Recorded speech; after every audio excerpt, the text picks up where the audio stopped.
Hello, this is the History and Mythology channel, and our current video is dedicated to the long and dramatic history of Georgia. This Caucasian country has been in the news for the ongoing protests there over the government's decision to once again delay negotiations on its accession to the European Union. In August 2008, Georgia tried to walk the path to the European Union. Although highly conservative, Georgians had begun to move closer to the two Western blocs, the EU and NATO. Then the Russian military invasion of South Ossetia stopped the westernization of the former Soviet Republic. Europe and NATO did nothing. 6 years later, the same thing happened in the much larger and closer Ukraine.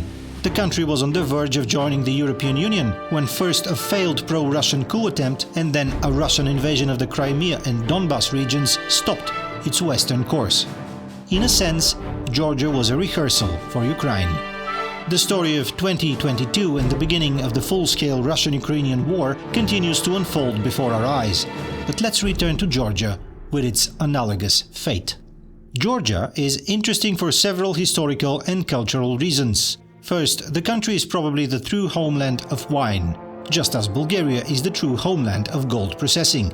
Ancient cultures on both sides of the Black Sea have been in trade exchange since a very early historical period. Secondly, Georgia has been an Orthodox country for centuries without being either Greek or Slavic speaking. Unlike its neighbor Armenia, Georgia follows the Chalcedonian version of the Eastern Orthodox faith, and similarly to Armenia, Georgia has its own national alphabet originally intended for recording Christian texts.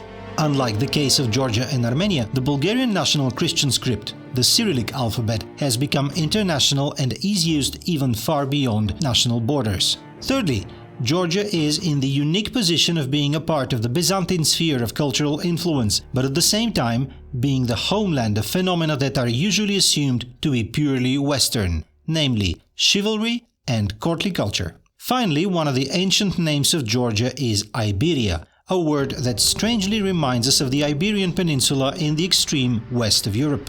Another similar name connecting the extreme east and west of the old continent is Albania, again one of the names of a part of Georgia, of the Balkan country we know, as well as of a part of Britain. As you can see, Georgia, Sakartvelo, or the land of Saint George, is an infinitely interesting topic, indirectly related to the history of the many surrounding cultures.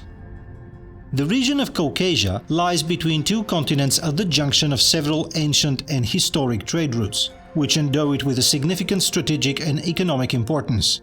Caucasia is also situated between two seas, the Black Sea, including the Sea of Azov, and the Caspian. Into these seas flow the waters of some of the mightiest rivers in Europe, the Danube, the Dniester, the Dnieper, the Don, and the Volga. From the east and north, through Kazakhstan, the river Ural empties into the Caspian Sea. From the Black Sea and the Sea of Azov in the west, the imposing mountains of the Caucasus Range stretch some 1100 kilometers eastwards to the Caspian Sea, only broken throughout their length by narrow passages and defiles which are dominated by high peaks. On an east-west axis, Caucasia assumes the role of a large stepping stone between the Black Sea and the Caspian, providing links with Europe and Asia. Across the Black Sea, the Caucasus is linked with the climatic warmth of the Mediterranean world. The Caspian littoral provides numerous start points for Central Asia with the trade routes to Turkestan, India and China. Correspondingly, on a north-south axis, it forms a land passage between the Russian and Ukrainian lands and the Muslim countries of Iran and Turkey. Both climatically and geographically, Caucasia is a land of abrupt and dramatic contrasts. In the west, snow-capped mountains and alpine pastures overlook the Black Sea with its subtropical and luxuriant shoreline. In the Rioni Delta area of western Georgia, swamps had to be drained. In eastern Georgia, arid areas of steppe have to be irrigated to support the growing of crops. The Republic of Georgia is very much the central part of the Caucasus region. Consequently, Georgia must be viewed against that background, and in particular in the context of the wider and extremely complicated ethnic and linguistic composition of the region as a whole. The multifaceted ethnological face of Caucasia, with its numerous nationalities and races, came into being over a wide span of centuries. The Caucasus, in its high mountain fastness, provided a natural refuge for peoples moving south from the Eurasian plain or northwards from Asia Minor. Remnants of nations could live undisturbed within the security of the mountains over centuries. Immigrant tribes became entangled and intermingled with the original inhabitants so that racial origins became totally obscured. The Caucasus was situated at the focal point of Neolithic and Bronze Age cultures. Great ancient empires like the Sumerians, the Hittites, the Babylonians and the Assyrians entered Caucasia. The kingdom of Urartu included many Trans-Caucasian peoples within its borders. The civilizations of Troy and the Aegean, Greece and Rome impacted from the west. Persians and Parthians also held sway in the Caucasus. Hence, the Caucasus, even before the arrival of the Arabs, the Seljuk Turks, the Byzantines and the Mongol Tatars, became a living museum of ancient races and a living repository of languages, creeds and cultures. The Arabic language, with its own picturesque way of describing nouns, for instance, a shark, Tib al-Bakr, is literally wolf of the sea, or a helicopter assumes the name of father of the locusts, summarizes the Caucasus as the mountain of languages. Ethnic preservation remains a strong force among the peoples of the Caucasus. Additionally, strong individualism, a spirit of independence and a deep hostility to all forms of regimentation are other pronounced characteristics of these peoples. However, in the past, this spirit of individualism has proved to be a major hindrance to the formation of any united form of Pan-Caucasian federation. Classical and Late Antiquity. The ancient Greeks knew of the pre-Georgian kingdom of Caucasus in Caucasus by the eastern coast of the Black Sea, and it featured in the Greek legend of Jason and the Argonauts, who traveled there in search of the Golden Fleece. Starting around 2000 BC, northwestern Caucasus was inhabited by the Svan and Dzan peoples of the Kartvelian tribes. Another important ethnic element of ancient Caucasus were Greeks, who between 1000 and 550 BC established many trading colonies in the coastal area, among them Nessus, Pitius, Dioscurias or modern Sukhumi, Genos, Phasis or modern Poti, Apsaros and Rizos, modern Rize in Turkey. In the eastern part of Georgia there was a struggle for the leadership among the various Georgian confederations during the 6th to 4th centuries BC, which was finally won by the Kartlian tribes from the region of Mtsheta. According to Georgian tradition, the kingdom of Kartli, known as Iberia in the Greco-Roman literature, was founded around 300 BC by Parnavas I, the first ruler of the Parnavasid dynasty.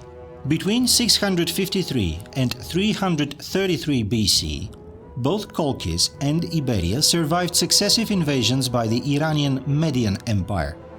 The case is slightly different for the Achaemenid Iranian-Persian Empire, however. According to Greek historian Herodotus, Achaemenid power extended as far as the Caucasus Mountains, but Colchians are not included in his list of the 20 Persian provinces, or satrapies, nor are they referred to in the lists of Achaemenid lands, the so-called Dahyava, given in the Old Persian inscriptions of Persian king Darius and his successors. In Xenophon's Anabasis, the tribes of Colchis in East Pontus are referred to as independent. On the other hand, Herodotus mentioned both the Colchians and various Pontic tribes in his catalogue of approximately 57 peoples who participated in Persian king Xerxes' expedition against Greece in 481 BC. It is thus probable that the Achaemenids never succeeded in asserting effective rule over Colchis, though local tribal leaders seem to have acknowledged some kind of Persian suzerainty. The Encyclopedia Iranica further states, whereas the adjoining Pontic tribes of the 19th satrapy and the Armenians of the 13th satrapy of Persia are mentioned as having paid tribute to Persia, but the Colchians and their Caucasian neighbors are not. They had, however, undertaken to send some gifts every 5 years, maybe another lighter form of a tax. At the end of the 4th century BC, southern Iberia witnessed the invading armies of Alexander the Great, who established a vast Greco-Macedonian empire to the south of the Caucasus. Neither Iberia nor Colchis were incorporated into the empire of Alexander or any of the successive Hellenistic states of the Middle East. However, the culture of ancient Greece still had a considerable influence on the region, and Greek was widely spoken in the cities of Colchis. In Iberia, Greek influence was less noticeable and Aramaic was widely spoken. Between the early 2nd century BC and the late 2nd century AD, both Colchis and Iberia, together with the neighboring countries, became an arena of long and devastating conflicts between major and local powers such as Rome, Armenia, and the short-lived Kingdom of Pontus. Roman general Pompey's campaign in 66 to 65 BC annexed Armenia and then headed north along the Kura River and then west down the Rioni River to the Black Sea. In 189 BC, the rapidly growing Kingdom of Armenia took over more than half of Iberia, conquering the southern and southwestern provinces of Gogarene, Taochia and Heniochia, as well as some other territories. Between 120 and 63 BC, Armenia's ally Mithridat VI Eupator of Pontus conquered all of Colchis and incorporated it into his kingdom, embracing almost all of Asia Minor as well as the eastern and northern Black Sea coastal areas. This close association with Armenia brought upon the country an invasion in 65 BC by Roman armies, commanded by Pompey, who was then at war with Mithridates of Pontus and Armenia. Still, Rome did not establish permanent power over Iberia. 29 years later, in 36 BC, the Romans again marched on Iberia, forcing King Barnabas II to join their campaign against Caucasian Albania. The former kingdom of Colchis became the Roman province of Lazicum, ruled by Roman legati. Struggles between Rome and neighboring Persia marked the following 600 years of Georgian history. While the Georgian Kingdom of Colchis was administered as a Roman province, Caucasian Iberia freely accepted the Roman imperial protection. A stone inscription discovered at Mtskheta speaks of the 1st century ruler Mithridat I as the friend of the Caesars and the king of the Roman-loving Iberians. Emperor Vespasianus fortified the ancient Mtskheta site of Armazi for the Iberian kings in 75 AD. In the 2nd century AD, Iberia strengthened her position in the area, especially during the reign of King Pharasman II, who achieved full independence from Rome and reconquered some of the previously lost territories from declining Armenia. In the early 3rd century, Rome had to give up Albania and most of Armenia to Sassanid Persia. The province of Lazicum was given a degree of autonomy that by the end of the century developed into full independence, with the formation of a new kingdom of Lazica Egrisi on the territories of smaller principalities of the Dzans, Svans, Apsuls and Sangings. This new Western Georgian state survived more than 250 years until the year 562, when it was absorbed by the late Roman or Byzantine Empire. In the 3rd century AD, the Lazi tribe came to dominate most of Colchis, establishing the kingdom of Lazica, locally known as Egrisi. Colchis was a scene of the protracted rivalry between the Eastern Roman and the Sassanid or Persian Empire, culminating in the Lazic War from 542 to 562. Christianity. Before formal Christianization, the cult of Mithras and Zoroastrianism were commonly practiced in Iberia from the 1st century. The cult of Mithras, distinguished by its syncretic character and thus complementary to local cults, especially the cult of the sun god, gradually came to merge with ancient Georgian beliefs. The Eastern Georgian Kingdom of Iberia became one of the first states in the world to convert to Christianity in 327. When the king of Iberia, Miriam III, established it as the official state religion. However, the date varies based on numerous accounts and historical documents which indicate Iberia adopting Christianity as a state religion in 317, 324, 330, etc., etc. According to the Georgian chronicles, Saint Nino of Cappadocia converted Georgia to Christianity in 330 during the time of Constantine the Great. By the middle of the 4th century, though, both Lazica, formerly the Kingdom of Colchis, and Iberia adopted Christianity as their formal religion. This adoption of Christianity tied the kingdom to the Byzantine Empire, which exerted strong cultural influence over it. However, after the Emperor Julian, the apostate, was slain during his failed campaign in Persia in 363, Rome ceded control of Iberia to Persia, and King Asfagur became a Persian vassal, an outcome confirmed by the Peace of Achillisense in 387. However, a later rule of Kartli, Farasman IV, preserved his country's autonomy and ceased to pay tribute to Persia. Persia prevailed, and Sasanian kings began to appoint a viceroy to keep watch on their vassal. They eventually made the office hereditary in the ruling house of Lower Kartli, thus inaugurating the Kartli Pitixtiate, which brought an extensive territory under its control. Although it remained a part of the kingdom of Kartli, its viceroys turned their domain into a center of Persian influence. Sasanian rulers put Christianity of the Georgians to a severe test. They promoted the teachings of Zoroaster, and by the middle of the 5th century, Zoroastrianism had become a second formal religion in eastern Georgia alongside Christianity. During the 4th and most of the 5th centuries, Iberia, known also as the Kingdom of Kartli, was under Persian control. At the end of the 5th century, though, Prince Vakhtang I Gorgasali orchestrated an anti-Persian uprising and restored Iberian statehood, proclaiming himself an independent king. After this, the armies of Vakhtang launched several campaigns against both Persia and the Byzantine Empire, but his struggle for the independence and unity of the Georgian state did not have lasting success. After Vakhtang's death in 502 and the short reign of his son Daci, Iberia was reincorporated into Persia and ruled by a marspan, that is, a governor, who in Georgian was called Erism Tavari. The Iberian nobility were granted the privilege of electing the governors. Georgian nobles urged the Byzantine Emperor Maurice to revive the Kingdom of Iberia in 582, but in 591, Byzantium and Persia decisively agreed to divide Iberia between them, with Tbilisi to be in Persian hands and Mtsheta to be under Byzantine control. Georgia had been effectively divided in a Byzantine and Sassanid sphere of influence, with wars raging between the two eastern superpowers. Local dynasts followed the fates of victory and pledged their loyalty to the emperors of Constantinople or the Shahanshah in Ctesiphon, respectively. Middle Ages and the Golden Age of Georgia. By AD 636, a new power emerged in the east, the Arabs. Then by the late 7th century, the Byzantine-Persian rivalry had given way to Arab conquest of the region. Georgia fell under Arab influence as Persia crumbled and the Byzantines retreated to the west. In the struggle against the Arab occupation, the Bagrationi dynasty came to rule over Tao Klarjeti and established the Kurupalatate of Iberia as a nominal dependency under the Byzantine Empire.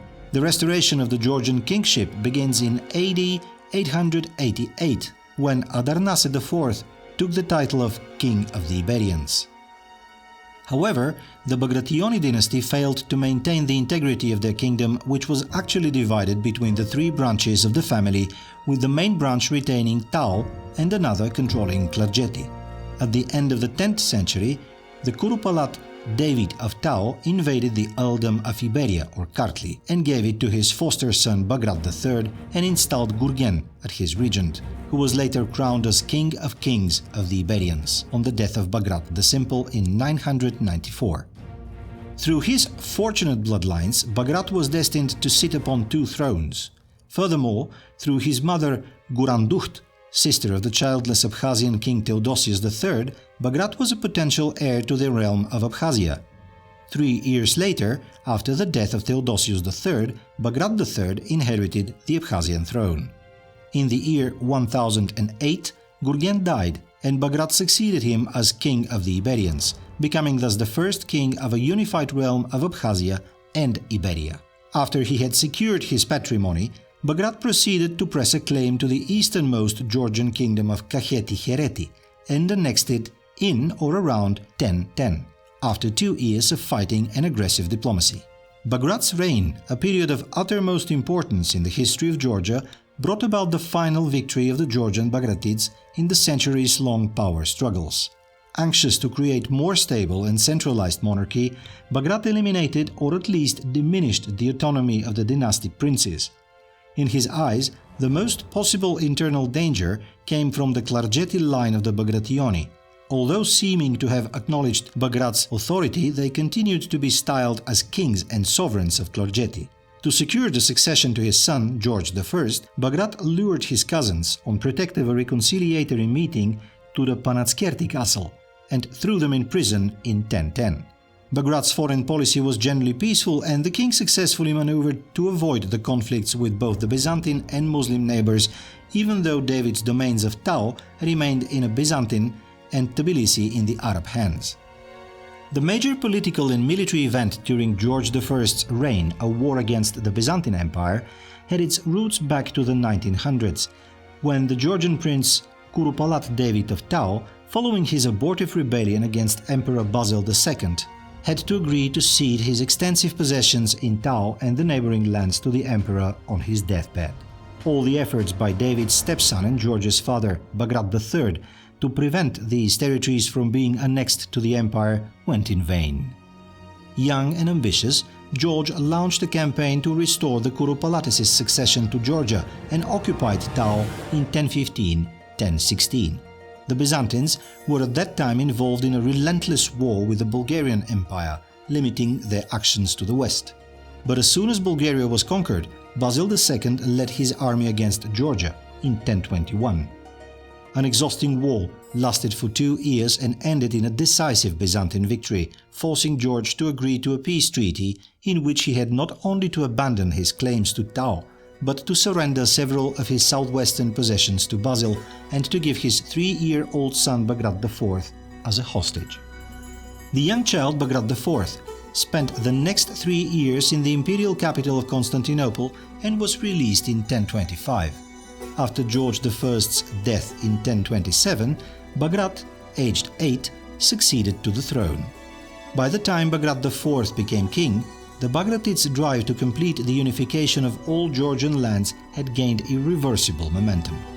The kings of Georgia settled Kutaisi in western Georgia, from which they ran all of what had been the kingdom of Abkhazia and a greater portion of Iberia. Tao had been lost to the Byzantines while a Muslim emir remained in Tbilisi, and the kings of Kakheti-Hereti obstinately defended their autonomy in easternmost Georgia. Furthermore, the loyalty of great nobles to the Georgian crown was far from stable. During Bagrat's minority, the regency had advanced the positions of the high nobility, whose influence he subsequently tried to limit when he assumed full royal powers. Simultaneously, the Georgian crown was confronted with 2 formidable external foes, the Byzantine Empire and the resurgent Seljuk Turks. The Seljuk threat prompted the Georgian and Byzantine governments to seek a closer cooperation. To secure the alliance, Bagrat's daughter Marta, or maybe Maria, married at some point between 1066 and 1071 the Byzantine co-emperor Michael VII Dukas. The Great Seljuk Invasion. The second half of the 11th century was marked by the strategically significant invasion of the Seljuk Turks, who by the end of the 1040s had succeeded in building a vast empire, including most of Central Asia and Persia. The Seljuks made their first appearances in Georgia in the 1060s, when the Sultan Alp Arslan I laid waste to the southwestern provinces of the Georgian Kingdom and reduced Kakheti. These intruders were part of the same wave of the Turkish movement which inflicted a crushing defeat on the Byzantine army at Malazgirt in 1071. Although the Georgians were able to recover from Alp Arslan's invasion by securing the Tao, or the Theme of Iberia, a frontier region which had been a bone of contention between Georgia and the Byzantine Empire, the Byzantine withdrawal from Anatolia brought them in more direct contact with the Seljuks. Following the 1073 devastation of Kartli by the Seljuk Sultan Alp Arslan, George II successfully repelled an invasion. In 1076, the Seljuk Sultan Malik Shah I surged into Georgia and reduced many settlements to ruins. Harassed by the massive Turkic influx, known in Georgian history as the Great Turkish Invasion, from 1079 to 1080 onward, George was pressured into submitting to Malik Shah to ensure a precious degree of peace at the price of an annual tribute. King David IV and Georgian Reconquista. The struggle against the Seljuk invaders in Georgia was led by the young King David IV of the Bagrationi royal family, who inherited the throne in 1089 at the age of 16 after the abdication of his father George II. Soon after coming to power, David created the regular army and peasant militia in order to be able to resist Seljuk colonization of his country. The First Crusade and the Crusaders' offensive against the Seljuk Turks in Anatolia and Syria favored David's successful campaigns in Georgia. By the end of 1099, David had stopped paying tribute to the Seljuks and had liberated most of the Georgian lands, with the exception of Tbilisi and Hereti.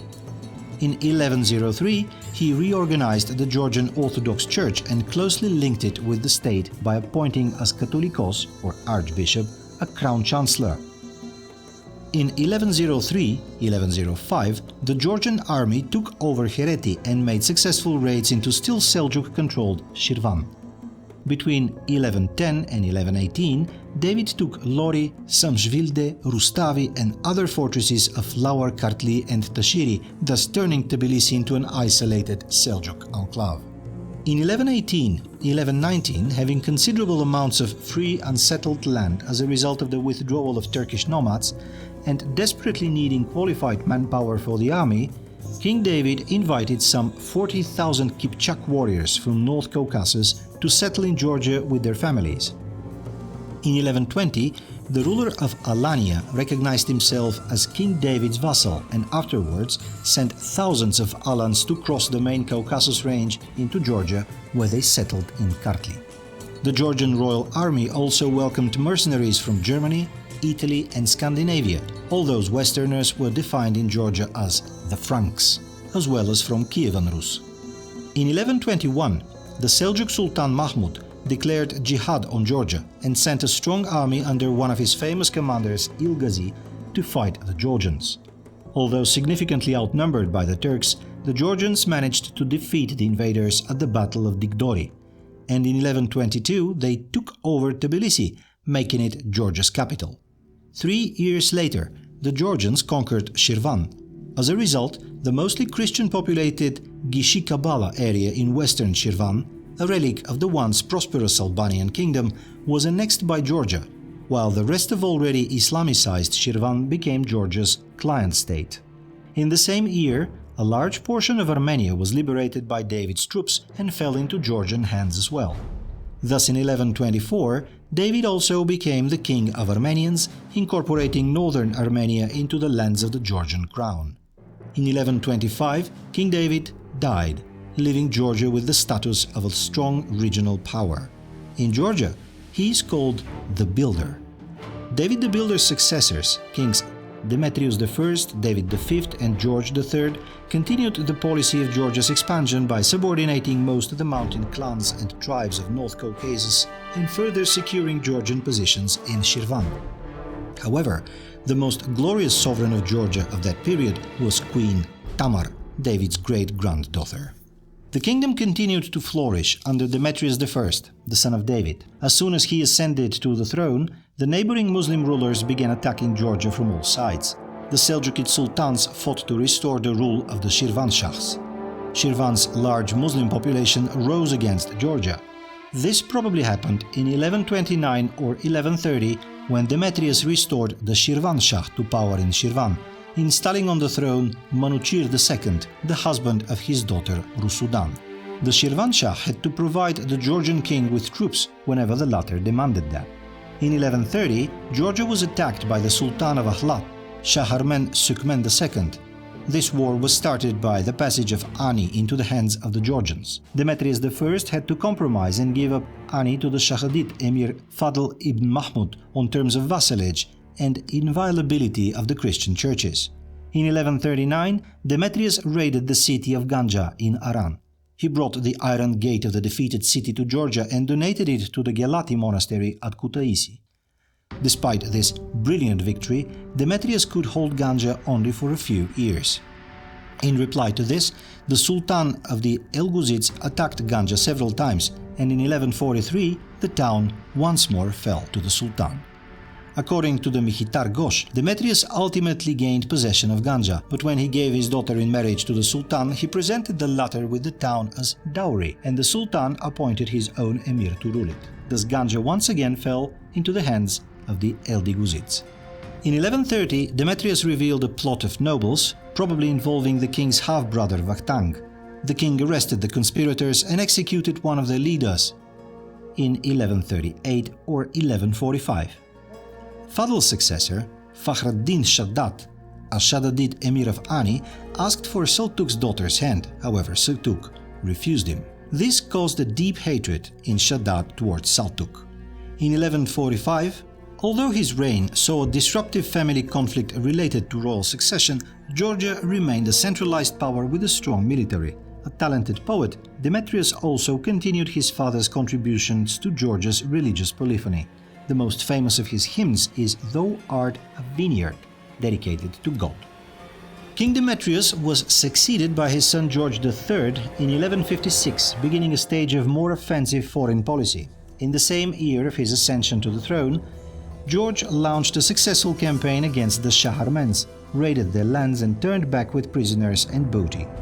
In 1161, George III took over Ani and appointed his general Ivane Urbeli as its ruler.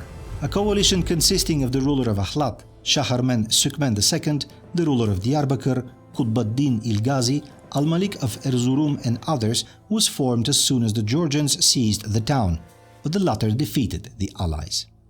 In the summer, the Georgian army, whose number reached 30,000 men, took Dvin.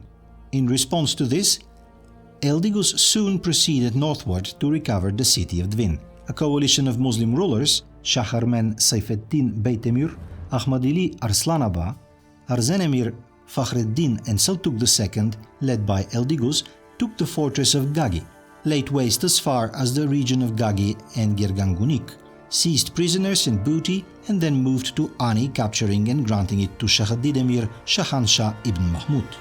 The Muslim rulers were jubilant, and they prepared for a new campaign. However, this time they were forced out by George III, who marched into Aran at the beginning of 1166, occupied a region extending to Ganja, devastated the land and turned back with prisoners and booty.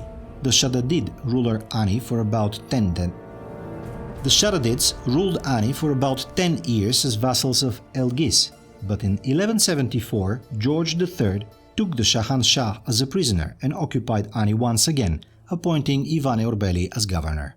After that, Eldigus, together with other Muslim rulers, invaded Georgia twice. The first invasion was successfully repelled by the Georgians, but during the second invasion, the Georgians lost Ani, and in 1175 it was recaptured by the Shaddadids. Queen Tamar the Great and the Golden Age of Georgia. The reign of Queen Tamar represented the peak of Georgia's might in the whole history of the nation. In 1204, Tamar's armies crushed new Turkish invasions from the southeast and south and launched several successful campaigns into Turkish-controlled southern Armenia. As a result, most of southern Armenia, including the cities of Karin, Erzincan, Helat, Mush and Van, came under Georgian control. Although it was not included in the lands of the Georgian crown and was left under the nominal rule of local Turkish emirs and sultans, southern Armenia became a protectorate of the Kingdom of Georgia. The temporary fall of the Byzantine Empire in 1204 to the Crusaders left Georgia and the Second Bulgarian Empire as the strongest Christian states in the whole eastern Mediterranean area. The same year, Queen Tamar sent her troops to take over the former Byzantine Lazona and Piriadria, with the cities of Atina, Riza, Trebizond, Kherosund, Amisos, Kotiora, Heraclea and Sinope. In 1205, the occupied territory was transformed into the Kingdom of Trebizond, which was dependent on Georgia. Tamar's relative Prince Alexios Komnenos was crowned as King or even Emperor of Trebizond. In the immediate years after, the Georgian armies invaded northern Persia, modern-day Iranian Azerbaijan, and took the cities of Marand, Tabriz, Ardabil, Zanjan, Khoi, and Kazvin, placing part of the conquered territory under a Georgian protectorate. This was the maximum territorial extent of Georgia throughout her history. Queen Tamar was addressed as the Queen of Abkhazians, Kartvels, Arans, Kakhs and Armenians, Shirvan Shahine and Shahin Shahine, the sovereign of East and West. Georgian historians often refer to her as Queen Tamar the Great. The period between the early 12th and the early 13th centuries, and especially the era of Tamar the Great, can truly be considered the golden age of the Kingdom of Georgia. Beside the political and military achievements, it was marked by the development of Georgian culture, including architecture, literature, philosophy and sciences. Jacques de Vitry, the Patriarch of Jerusalem at that time, wrote, "There is also in the East another Christian people, who are very warlike and valiant in battle, being strong in body and powerful in the countless numbers of their warriors. Being entirely surrounded by infidel nations, these men are called Georgians, because they especially revere and worship Saint George. Whenever they come on pilgrimage to the Lord's sepulchre, they march into the holy city without paying tribute to anyone, for the Saracens dare in no wise molest them." The Mongol Invasion and the decline of the Georgian Kingdom. In 1225, Jalaleddin Minburnu, the ruler of the Khwarezmian Empire, attacked Georgia, defeating its forces in the Battle of Garni, and conquered Tbilisi, after which, allegedly, 100,000 citizens were put to death for not renouncing Christianity.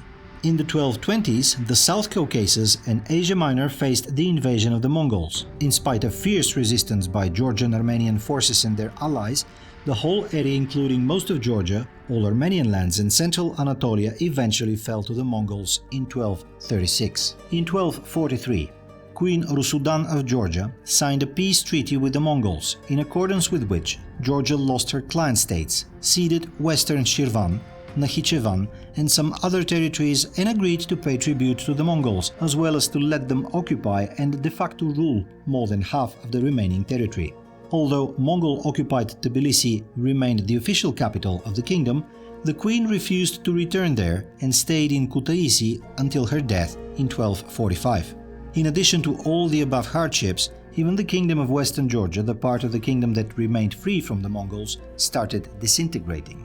The crown started losing control over the warlords of Samtskhe, the southern provinces of Georgia, who established their own relations with the Mongols and by the year 1266 practically seceded from the kingdom. The period between 1259 and 1330 was marked by the struggle of the Georgians against the Mongol Ilkhanate for full independence. The first anti-Mongol uprising started in 1259 under the leadership of King David Narin, who in fact waged his war for almost 30 years.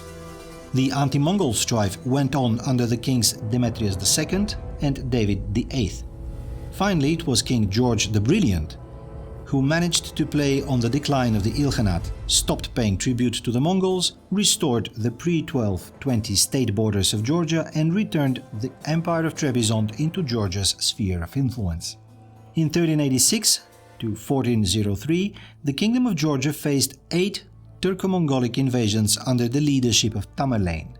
Except in Abkhazia and Svaneti, the invasions devastated Georgia's economy, population and urban centers.